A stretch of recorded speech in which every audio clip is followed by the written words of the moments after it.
Okay, I see the mayor has joined us and he is currently connecting to audio. So while that process is happening, good afternoon to everyone.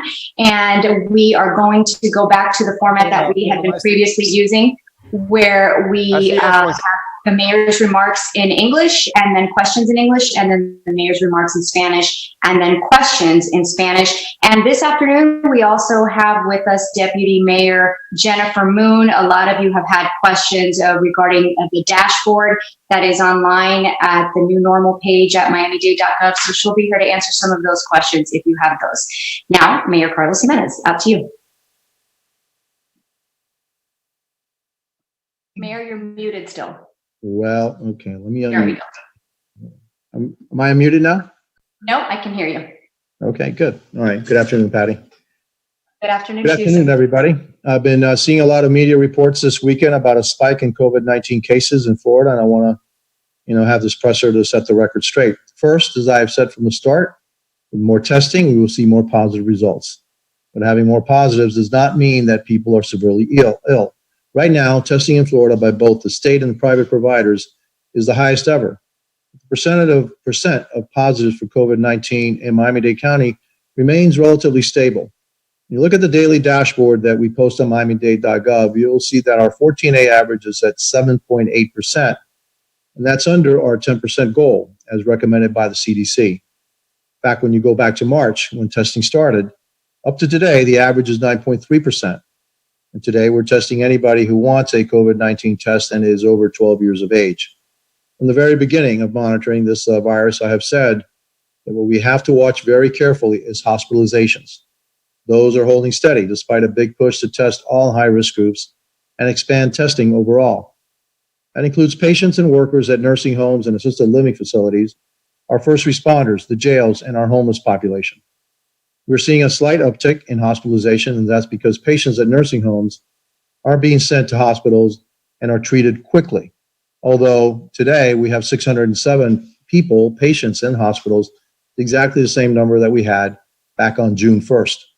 We have plenty of hospital capacity for regular beds, ICU beds, and ventilators. We have thousands of empty hospital beds. We have hundreds of empty ICU beds, and we have hundreds of empty ventilators. When you check our medical examiner's office for the daily COVID numbers, you'll see that the number of deaths on average continues to drop. At this point in time, we do not see any kind of big spike. What we do see is more people working and doing the things that they want to do, like going to the gym or going out to the park or the beach. But all of those places, we have very stringent rules to make sure that there's social distancing, people wear their masks, and that they don't congregate in groups of more than 10 people. Now, obviously, we've had protests and other gatherings the past few weeks that made social distancing challenging. But even in those situations, you can see that most people were wearing masks. Plus, they were outside in the heat and fresh air, where public health experts tell us the transmission of the virus is more difficult. We're not going back to closing our economy because numbers inch up over a couple of days. What we're going to continue to do is to strictly enforce the rules and continue to watch the guiding statistics carefully. And that means continuing to check businesses to make sure that they're complying with capacity limits. We will continue to check on parks and beaches to make sure people are wearing masks when they should and that they are always practicing social distancing. And if you see a person or business that's not following the rules, we want you to call 305-4-POLICE. That's 305, the number 4, and then police.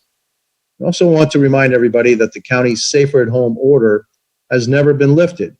If you are in a high-risk group, you should make every effort to stay at home as much as possible. This applies to people older than 60 or those who have certain medical conditions like an autoimmune disease, a respiratory condition, or diabetes. Even as we started opening up businesses at 50% capacity in this yellow phase of the new normal, we are seeing strong compliance of the rules. We will continue to monitor this, and if we see a true spike over a 14-day period, we will do what we have to do to change course. But for now, we're heading in the right direction. We need everyone to take personal responsibility, follow the rules. That's the best way to keep us on track. I'll take your questions in English before saying a few words in Spanish and answering questions in Spanish. Patty, what do we have? We're starting off this afternoon, Mayor, with CBS 4's Hank Tester. Hank?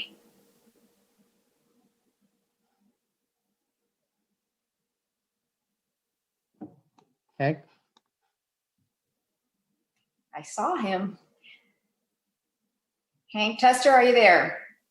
Okay, I see him there, but he's not unmuted and his camera's not on, so we'll move on and wait for him to come back on later. Andy Slater, Fox Sports Radio, you there? Yes, I'm here. Earlier today, just a couple hours ago, Mayor Suarez said he has major concerns about COVID-19 in Miami. Do you share those same thoughts, Mayor? Do you have major concerns? I always have concerns about COVID-19. Never know what this virus is going to do. We're not ready to say that we're going to be closing down our economy. That's the last thing I want to do. The first thing we want to do as we continue to see spikes, and if we continue to see spiking in these numbers, and remember, it's the percentage of positive. It's really not the number of people that we see. Obviously, the more people you test, the more people you're going to have positive. And so what we look at is the hospitalizations, and that's been fairly steady. What we look at is ICU, the use of ICUs has been fairly steady.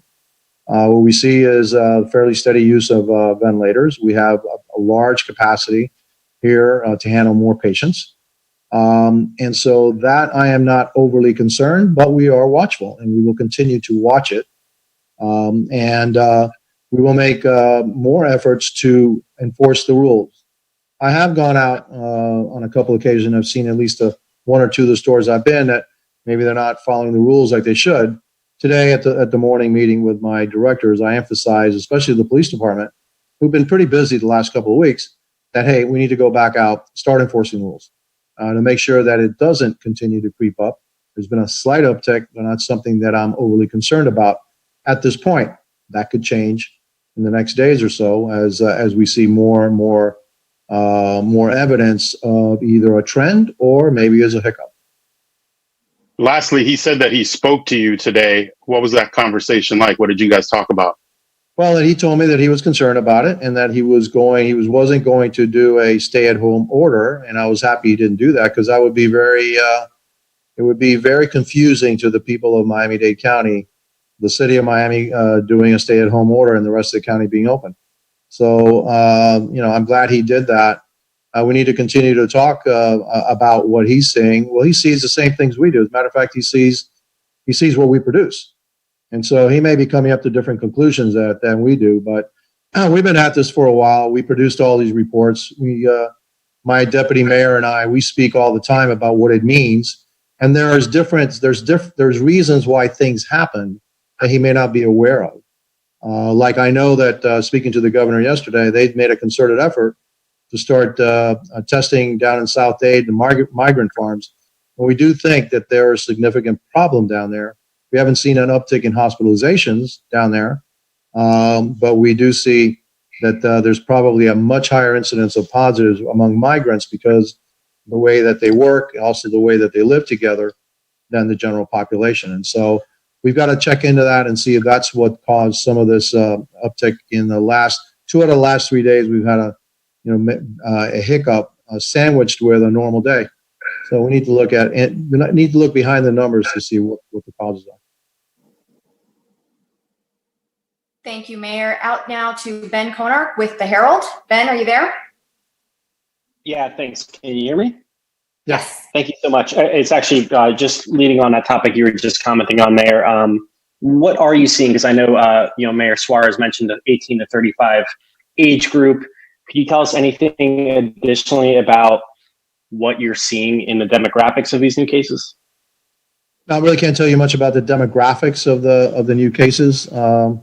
The 18 to 35 is not a group that is overly concerning at this point with this virus. It's the people that are over 60 years old and also the people that are with underlying health conditions. I would assume, and we expected, that if people did not follow rules, and younger people tend not to because they feel that this is not a serious issue for them, that you would see an uptick in that group. And so we're going to get behind the numbers and see if that's a cause. The problem with that is if you get an uptick in that group is that when they go home or they visit their parents or their grandparents, then they may pass the virus on to them. So that's why we're telling people that are over 60 years old, also the ones that have an underlying medical condition, to be more careful. They're the ones that, we have safer at home guidelines. They are definitely safer at home. You need to stay at home as much as possible, especially if you have an underlying medical condition.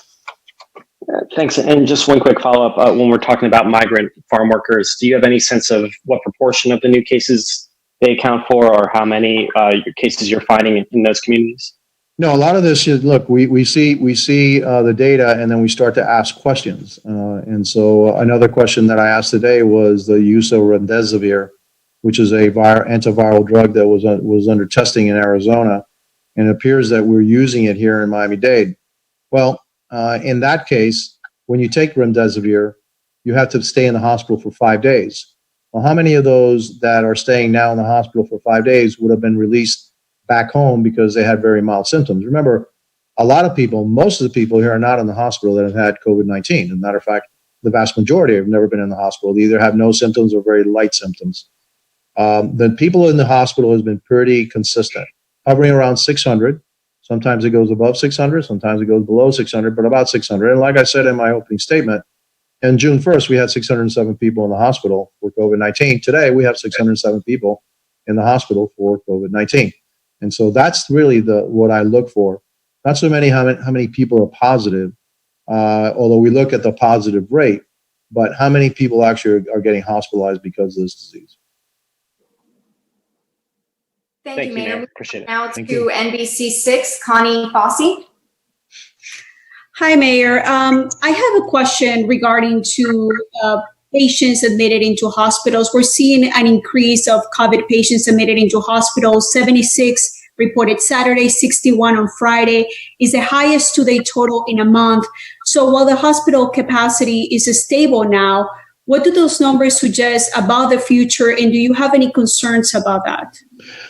When you have 2 days of data, look, this is a long-term issue, and we've had hiccups with data, and so sometimes it could be that those patients that are being admitted come from nursing homes where they found a problem, and then they admit them into the hospital. So Jennifer, didn't we have like a 20 or so patients the last day or so come in from nursing homes? Jennifer. Yes, sir. Just from 2 specific nursing homes with teen transfer. You're kind of breaking up. So can you say that again? Just from 2 specific nursing homes, we had 14 transfers. So again, you have to go behind the scenes and look at what the numbers mean. Just the raw numbers really can't tell you the whole story. And different days mean different things, because different things are happening. Again, we look at it and we look at the hospitalizations, and it's been pretty steady. It's 607. Same thing as it was on June 1st. It goes up, it goes down. Same thing with the use of ventilators. It goes up, it goes down. I think we're using right now, we have 57 people on ventilators. We're at the high, we had about 140 people on ventilators. So that's what we're looking at. Also, the number of deaths on average has gone down, and that trend continues. So, we keep a close eye on this. That's why we have this dashboard. When do you think, you talked about we shouldn't be looking into a 2-day trend. When is a good period for you to look at, and when you should be concerned looking at these particular numbers? Oh, well, it should be more like a week. Okay. And then does that trend continue for over a week? We had some spikes after Mother's Day. We saw a spike in cases after Mother's Day. Well, now it's 2 weeks since the beginning of the protest, all right, in Miami-Dade, 3 weeks after Memorial Day. So does that have something to do with it? We also have been opening more. And so we frankly expected more cases after we opened, without a doubt, okay? But because we know everybody's not going to be following all the rules. And so it's contingent on us to enforce the rules as very strictly, and that we're not kidding, because we don't want this to get out of hand. And so, all those are probably factors. And if you see an uptick in, a percent or two, that's probably all of those factors, are factored in, or we're factoring all those factors in the fact that some numbers may be going up. But again, the hospitalization number is pretty steady. Mayor, my last question. Jackson hospitals have seen the largest percentage increase since April when it comes to inpatients. Is that because once again, the virus is spreading, or is it a matter that now all inpatients are being tested, and obviously with elective procedures, now they're discovering that they have the virus? What is your take on that? Yeah, I spoke to Carlos Migoya from Jackson, and he said that all patients are now being tested, and what they're finding is folks that are coming in with elective surgery that are there for some other reason and have absolutely no symptoms whatsoever of COVID-19. When they're tested, they come up positive. I think he had something, his number was like 20 of those, the cases that he has now are actually those kind of folks that weren't in our numbers before. Now they're in the numbers. And so that causes an uptick too. Thank you, Mayor. You're welcome. Thank you. CBS 4's Hank Tester, are you there now? Still no? Okay. Let's go out now to Local 10's Christina Vasquez. Christina? There. Hi, can you at least hear me? Yes. Yeah, we can hear you. Okay, perfect. For some reason, my video is not working. You know, when it comes to enforcement, when it came to the city of Miami, the police department within the city of Miami actually created a compliance task force. And it was broken down even into industry, and they double checked with certain companies. As far as I last checked, Miami-Dade County Police's approach has been more on, we will check for compliance within our routine patrols. At this point, and such a delicate point in the reopening, as you're monitoring this uptick in cases, do you have any plans to ask Miami-Dade County Police Director to actually create a designated task force to really be focused solely on compliance? We have our police officers, you know, some days have done 12,000 inspections. Okay, I doubt any police department in this county has done as many as we have. Our focus since the beginning has been on compliance, not only with the police department, with our inspectors. And so, you know, I leave it up to our director to follow through with that directive every day. And we have a staff meeting just about every day. He tells me the number of inspections that they've done and the compliance numbers, which are really, really high. Okay, so today I emphasized again to him. He's been kind of busy the last couple of weeks with other things, like every other police, you know, the City of Miami Police Department has been, and Miami-Dade, that we're going to be refocusing our efforts on compliance. And so he knows that, and so his officers will be out tomorrow, as well as our inspectors out tomorrow to make sure that the businesses and the people of Miami-Dade are complying with his rules. Again, look, at the end of the day, we have to take personal responsibility. It's not just up to government to try to, make this work. It's up to each one of us to have personal responsibility, to assume that everybody is infected, including yourself, and protect yourself and others by wearing masks and maintaining social distancing and washing your hands. And if we do that, we will keep this contagion level low. Thank you. Thank you. Thank you, Mayor. Next up is Rosa Flores with CNN. Rosa? Hi, Mayor. Thank you so much for the opportunity. I wanted to ask you several questions. Mayor Suarez mentioned earlier that Miami was not ready for stage 3, for phase 3. So my first question was, is Miami-Dade in full phase 2? We're in yellow right now, which means that we're at 50% capacity. And so we have a different system.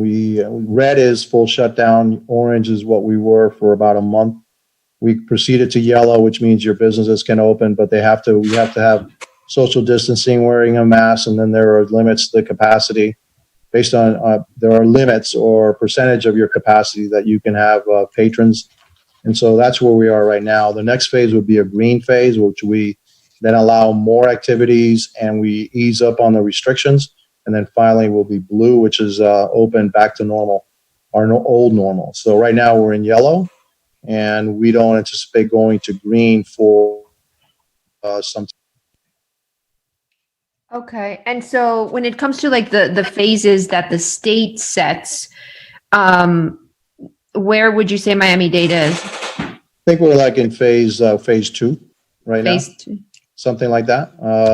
But again, Miami-Dade, Broward, and Palm Beach counties are a little bit different than the rest of the state. And so The governor has allowed us to set basically our own rules down here, and you'll see that Palm Beach, Broward, and Miami-Dade counties are pretty consistent in how they apply the rules. Inside those counties, some cities may decide to do something stricter, but they can't do anything more lenient than what the county allows. And so right now we're in the yellow phase, and the cities can allow certain things that we allow them to have. But if they want to be more strict, they have the right to be more strict. And given the current uptick, are you considering waiting on moving to the next color, or waiting it out? Kind of what's your take? Yeah, we're look. We move to the next phase when we feel comfortable that we can move to the next phase.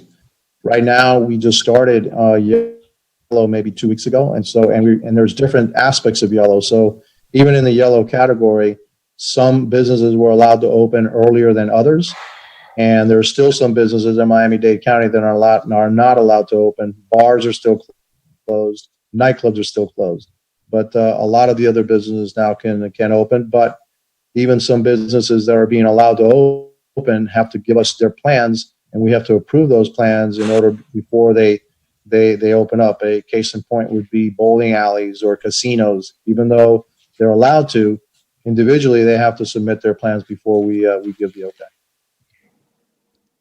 I see. And then finally, I wanted to ask about the agricultural communities. When do you expect those communities to be tested, and what type of resources is the state helping you with to make sure that those communities receive the resources that they need?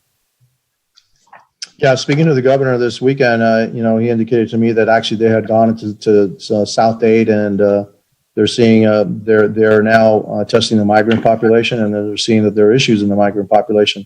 So there may be either some migrant populations up in the central part of the state that are showing pretty high numbers with testing positive to COVID-19. So obviously requested of him to do that here. We will dig deeper into the numbers of these tests, because we have thousands of tests being conducted here in Miami-Dade County every day. I mean, up to 9,000 tests a day are being conducted here. And so we need to dig into the numbers and see of that, how many were in the migrant community and how many of the positives came out of the migrant community. But we expect, because of the nature of their work and the nature of how they live, that you're going to have if COVID-19 is down there, which we suspect it is, then you're going to see a higher percentage in the general population.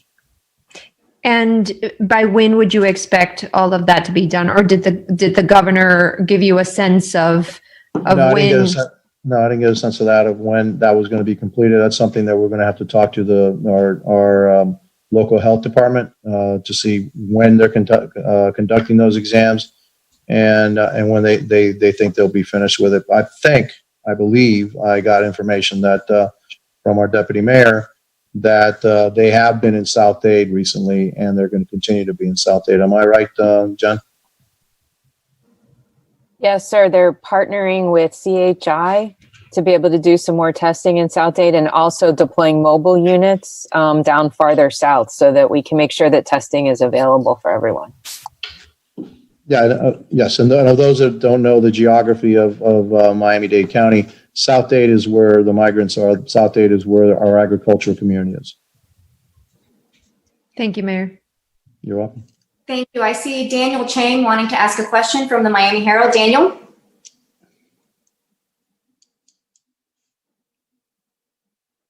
Can you hear me now? I can hear you. Yeah. Thank you, Mayor. I appreciate you taking the question. Hey, you were talking about the need to look behind the data so that we can understand it a little bit better. And I know that you've addressed some of those questions here. We want to know where the increases are, if there are particular demographics that are being hit.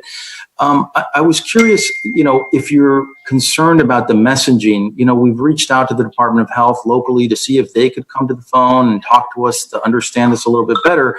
But they're really not. And so the messaging that people are getting right now is that the state is reporting this increase in numbers over the past week. I realize that there's more testing going on, but I also see that a lot of people sort of aren't taking this seriously. So my first question is about the messaging that the public is getting, and whether you feel like the county and the health department are coordinating it well enough to get the point across to people.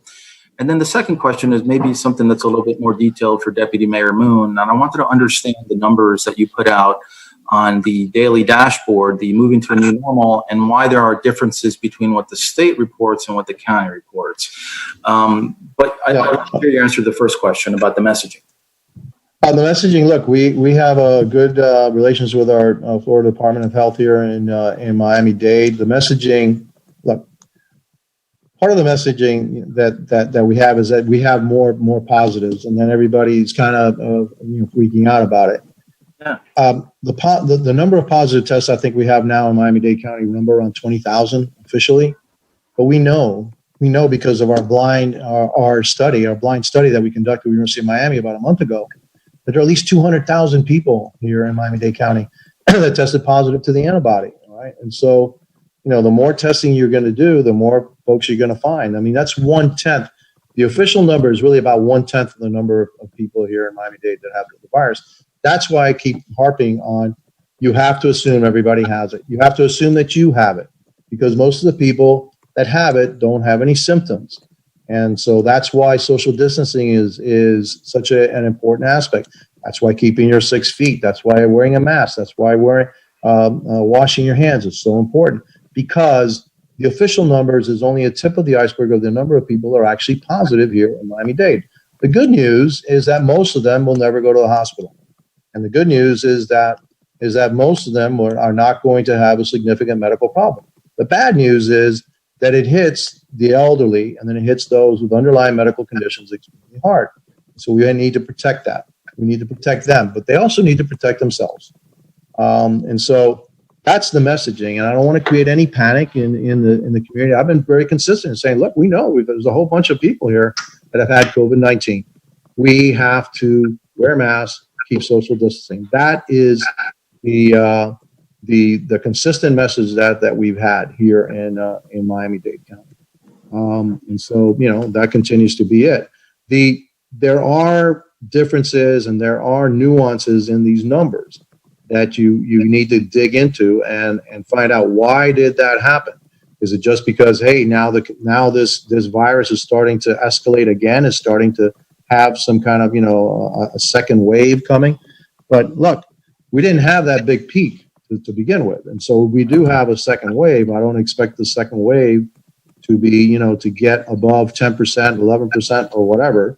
And I never expect the second wave ever to exceed the capacity of our health system to take care of it. And so, I understand the frustration, but we do have pretty good communications with the Department of Health. And I think we've been pretty consistent in how we have to deal with this pandemic. What's the second question? I'm sorry. It was we've been trying to reconcile the numbers between the Miami-Dade moving to a new normal dashboard and the data that the state puts out. And there's always some differences in there. This might be a little complicated. If we could talk offline, I'd be happy to. But it's one of the questions that we've been asking and haven't been able to figure out yet. And so I think what we can do is hook you up with Jennifer, because she keeps our dashboard and why our numbers are different. We know that our deaths are different. I mean, the state actually has a higher death rate than we do. Our death rate is based on the actual people that our medical examiner has examined and determined that COVID-19 was the cause of death. Right? Remember, there are people that had died that don't die because of COVID-19, but had COVID-19. Right? Okay, and so you could have a heart attack and die, but if you had COVID-19, even though it had no symptoms, okay, and maybe the state puts that as a COVID-19 death, right? Right. And so our medical examiner doesn't do that. He says, no, the cause of death was COVID-19. No, the cause of death was a heart attack. And if the cause of death was a heart attack brought on by COVID-19, that's going to be classified as a COVID-19 death.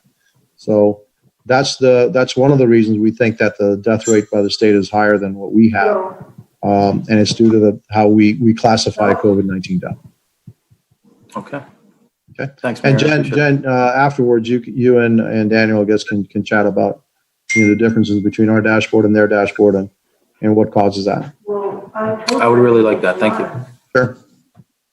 I'll connect the two of you. Okay, I think that was our last question in English. Did everybody who wanted to ask a question in English get their question into the mayor? Patty, if I could ask one more. Okay, go ahead. Andy? Okay, this I think would be for Deputy Mayor Moon.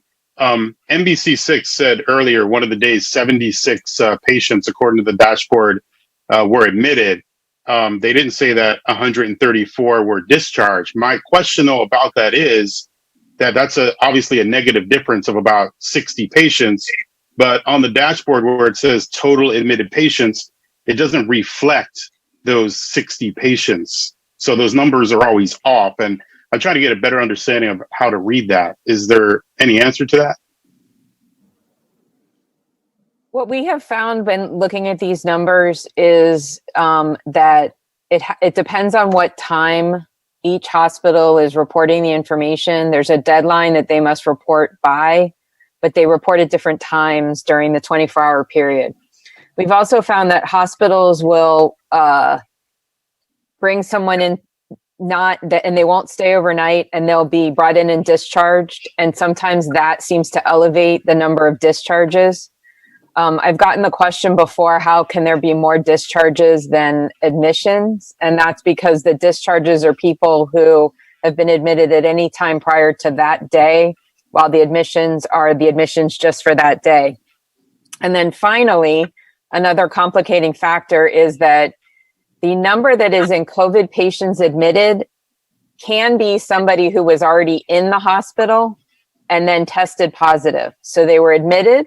When they were admitted, they weren't counted on the admissions because they weren't positive when they came in, or they didn't know they were positive when they came in. They were tested and then subsequently moved over into the category of admitted COVID patients. So there's a lot going on. And that's also why, as Mr. Chang's question, there's a lot of issues that have to do with timing and categorization that make it different. Well, I appreciate it. That makes it better. And just one more question for the mayor. You said you're not going to the increase in cases, and not the positivity rate, but the increase in cases is going to make you say, okay, we're going to shut things down. But what are you going to do about opening places up? Are you going to continue moving forward with places opening up as long as they send in a plan that's approved? Yeah, on those categories that are approved to open, yeah, but I'm not moving forward yet on some of the things that are not approved, like bars and lounges, okay, and nightclubs. Those are really problematic because the nature of the business is you don't stay away from each other, right? Social distancing at a bar, social distancing at a nightclub, okay, that doesn't work very well. So that's the reason why, those are going to be more problematic. But those particular groups of businesses that we say you can't open, but you must open this way, we'll continue to do that. New categories, probably not for a while, but those, yes, we will be able to do that. Thank you, Mayor. Now we can go ahead and move on to Spanish. Okay. Buenas tardes. He visto algunos reportes en la prensa sobre el aumento en casos de COVID-19 en la Florida y quiero que todos quede claro. Primero, como he dicho desde el principio, con más pruebas van a haber más casos positivos, pero más casos positivos no quiere decir que hay muchas personas graves. En este momento, el número de las pruebas en la Florida es lo que más se ha hecho desde el comienzo de la pandemia, así que están haciendo mucho más pruebas ahora que antes. Pero el porcentaje de casos positivos en el condado de Miami-Dade sigue suficiente estable. Al mirar los números que publicamos todos los días en miamidade.gov, pueden ver que el promedio de 14 días es en 7.8%, el promedio del porcentaje de positivo en todos los casos, las nuevas pruebas. Y eso sigue por debajo de nuestra meta de 10%, que es la recomendación del CDC. Y ahora estamos haciendo pruebas a todo el mundo que las pides, y eso incluye a los niños de más de 12 años de edad. Desde el principio he dicho que el número que tenemos que vigilar bien de cerca es cuántas personas están en el hospital. Y esos números también siguen estables, a pesar de un empuje grande para hacer las pruebas a todos los grupos de alto riesgo. Hemos visto que el número de personas en el hospital ha aumentado un poco. Eso es porque se están llevando a los pacientes de los nursing homes a los hospitales rápidamente. El número de muertes sigue bajando y en este momento. La realidad es que no estamos viendo un gran aumento en el número de casos. Lo que estamos viendo es la gente trabajando, visitando los gimnasios, saliendo al parque o a la playa. Y todos estos lugares tienen reglas en lugar para la distancia social, las máscaras y los grupos pequeños. Sabemos que las protestas de las últimas semanas han hecho difícil la distancia social, pero hasta en estas situaciones vimos que la mayoría de las personas llevaban máscaras. Y además estaban afuera en el calor y sabemos que la transmisión del virus en el calor es más difícil. No vamos a cerrar la economía de nuevo porque los números de pruebas positivas cambian un poco en solo unos días. Lo que vamos a hacer es asegurar que todos están siguiendo las reglas. La policía va a seguir visitando los negocios. Estaremos en los parques y en las playas. Si alguien ve que no están siguiendo las reglas, llama a la policía al 305-4-POLICE. Otra cosa importante es que quiero decir es que la orden de más seguro en casa sigue en lugar. Si tiene más de 60 años de edad o si tiene una condición de alto riesgo, quédese en casa lo más posible. Aunque parece que la mayoría están siguiendo las reglas, vamos a seguir mirando bien la situación. Si empezamos a ver un aumento en casos en el averaje de 14 días, vamos a hacer lo que es necesario. Pero por ahora seguimos caminando en la dirección correcta. Recuerden que todos deben de tomar responsabilidad personal y seguir las reglas. Eso es lo que nos va a mantener en un buen camino. Ahora le tomo sus preguntas en español. Patty. Alcalde, tenemos a Telemundo 51, Yuniesi Ramírez en la línea. ¿Qué tal, alcalde? Buenas tardes. Me disculpo porque no sé qué está pasando con el sistema, que la cámara no me funciona, pero that's okay, no hay problema. Okay. Quería preguntarle, ¿puede comentarnos un poco sobre la situación de los migrantes en el área de Homestead y Florida City? ¿Qué tenemos de los números de pruebas que se han realizado? Muchos están indocumentados, muchos quizás tienen miedo de ir a los centros de pruebas establecidos en el resto del condado. Exactamente, ¿qué está haciendo el condado con ellos? Bueno, el estado de la Florida está conduciendo más exámenes ahí en esa área del sur, el sur del condado Miami-Dade. Sabemos también, hablé con el gobernador este fin de semana y me dijo que el porcentaje en los migrantes, es más alto que en la población general, porque en la manera que ellos trabajan y también viven. Así que vamos a hablar con el Departamento de Salud aquí del condado Miami-Dade para ver cuántas pruebas tienen que están conduciendo ahí del condado Miami-Dade y qué han sido los resultados y cómo pueden terminar ese trabajo que es tan importante. Pero por el momento no hay números sobre... Todavía no tengo el número todavía. Tenemos que hablar con el Departamento de Salud. Sabemos que están ahí abajo. El gobernador me indicó que estaban abajo en el sur del condado. Estamos conduciendo estas pruebas a los migrant workers que están ahí y sabemos que hay un problema en ese grupo. Alcalde, sus especialistas, ¿qué dicen sobre cuándo vamos a percibir o tener una claridad sobre el impacto de las protestas en la transmisión del virus? Eso puede tomar otra semana. Acuérdate que también la mayoría de esas personas eran jóvenes, así que no esperamos que van a tener, muchos de ellos van a tener síntomas, entonces que la mayoría no van a tener síntomas, aunque espero que ahí recibieron más contaminación cuando estaban protestando porque estaban cerca, se estaban tocando, estaban respirando bastante rápido y eso causa eso ayuda a la transmisión del virus, pero también estaban afuera y el calor también limita la habilidad del virus a contaminar a otra persona. Mi última pregunta, para finalizar, al menos por los próximos 14 días, los comerciantes, los trabajadores del condado no deberían preocuparse por un cierre, una cuarentena urgente, no al menos por las próximas 2 semanas. Eso es lo que pienso, pero también no quiere decir que no tienen que estar vigilantes, no tienen que seguir las reglas. Lo que le deseamos decirle a ellos es que sigan las reglas, usan las máscaras, mantengan la distancia social, lávense las manos, y entonces si todos hacemos eso, no hay necesidad de tomar otros pasos más estrictos. Esa es la última cosa que yo deseo. Yo no deseo nunca regresar a lo que tuvimos con lo que era la naranjada, orange, el nivel orange, a cerrar negocios otra vez. Eso no es nada, no estoy pensando en eso ahora. Estamos pensando más en enforzar las regulaciones que tenemos ahora en efecto.